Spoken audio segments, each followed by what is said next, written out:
inteligencia. Pero una causa primera inteligente no puede entenderse todo de tal proceso, dentro de tal proceso, porque los seres inteligentes aparecen tarde en el proceso.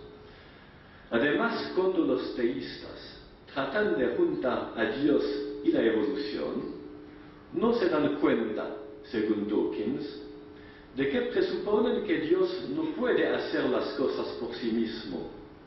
Dice Dawkins: continuamente me sorprendes esos teístas, que lejos de hacer que su conciencia despierte de la manera que propongo, parecen encantados con la selección natural, como la manera que Dios tiene de lograr su creación. Dios no necesitaría hacer nada en absoluto. El primer presupuesto de tales opiniones es que nuestro conocimiento se ciñe completamente al nivel material. Pero para Santo Tomás, aunque nuestro conocimiento, incluso de las cosas que trascienden los sentidos, se origina en los sentidos, no se detiene en el nivel de los sentidos, en el nivel de las cosas materiales. Santo Tomás dice: las formas de las cosas sensibles que entendemos no son inteligibles en acto. Era necesario admitir en el entendimiento una facultad que hiciera a las cosas inteligibles en acto, abstrayendo las especies de sus condiciones materiales. Es el proceso de abstracción. Vemos a las cosas materiales y tenemos un conocimiento que no es material en nuestra inteligencia.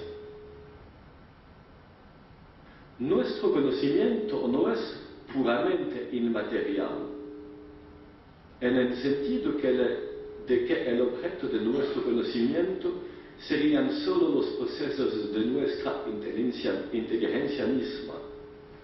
La imagen inmaterial, gracias a la que conocemos, es de algún modo conocida en sí misma, pero lo que realmente conocemos es, en primer lugar, el objeto de nuestros sentidos, que es material. El estudio científico de las reacciones del cerebro en situaciones religiosas, publicado en 2001 por Andrew Newberg y otros, llega a conclusiones semejantes a las de Santo Tomás. La mente no puede existir sin el cerebro, y el cerebro no puede existir sin esforzarse por crear la mente. Luego, la aplicación a nuestro conocimiento de Dios también es semejante. Nuestro conocimiento de Dios necesita también una realidad neurológica,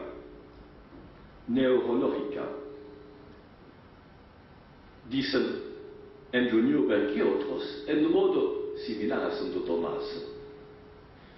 Alvin Plantinga, filósofo teísta de los Estados Unidos, añade una consideración más general. El materialismo implica que ningún conocimiento es en realidad posible.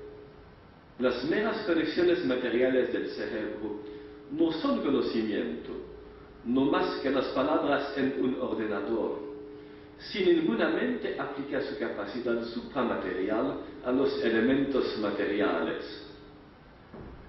La frase o el disco del ordenador tienen contenido, pero no tienen senso, significado, sin una mente humana o angélica.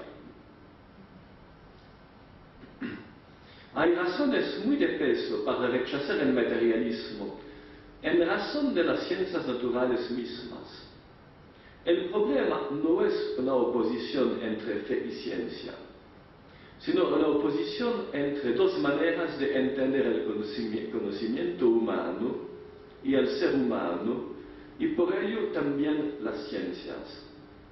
Lejos de oponer fe y ciencia, El Akinate cree que el conocimiento humano no puede estar en contra de la fe, porque tanto la fe, es decir, un conocimiento basado en la revelación, y los principios del conocimiento humano proceden del mismo Dios.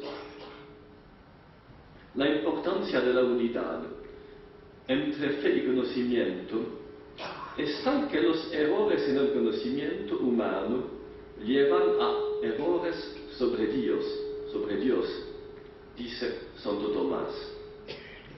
La enseñanza de la fe cristiana trata de las criaturas en la medida en que éstas reflejan una cierta semejanza con Dios y en la medida en que el error sobre ellas, las criaturas, lleva al error sobre Dios.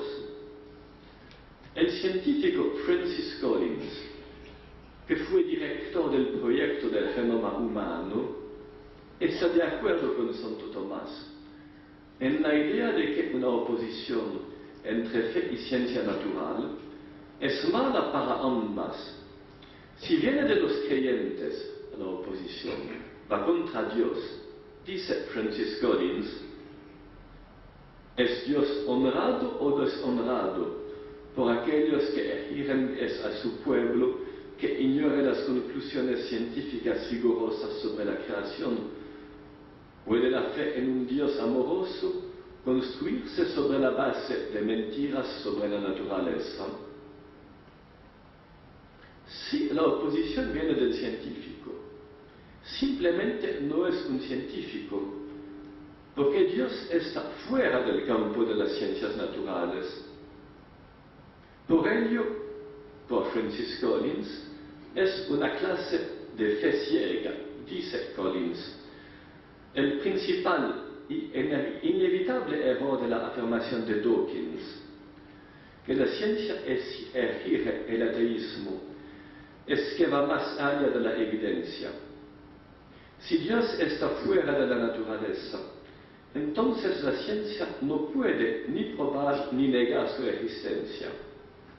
El ateísmo mismo debe, por ello, ser considerado una forma de fe ciega, en tanto que adopta un sistema de creencias que no puede ser defendido sobre la base de la pura razón. Además de eso, una reducción de todo a lo que puede explicar la teoría de la evolución, que puede explicar muchas cosas, pero no todo, deja sin responder una cuestión básica. Es decir, la evolución no puede ser una teoría de los orígenes últimos de la existencia y del orden, precisamente porque su operación presupone la existencia de ciertas entidades y un ambiente de una clase específica. La cuestión es entonces doble.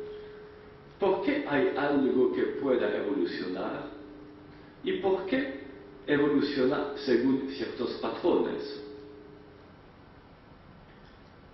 ¿Por qué hay algo que pueda evolucionar? La pregunta es la causa del universo. Cuando miramos al mundo, ¿qué vemos? El mundo. Pero no solo miramos, también pensamos. Y entonces el mundo dice algo sobre sí mismo. Esta es la experiencia de San Agustín. Todas las cosas dicen, no nos hemos hecho nosotras mismas. Es la cuestión básica que Santo Tomás expresa en diversos modos. Algo que puede ser y no ser, necesita algo antes de sí mismo que lo haga existir, porque en sí mismo puede ser o no ser. Luego hay algo antes de todo que puede ser o no ser, pero no hay nada antes de Dios. Básicamente, existimos por nosotros mismos. Es la natura de algo lo que la cosa es, la causa de su existencia.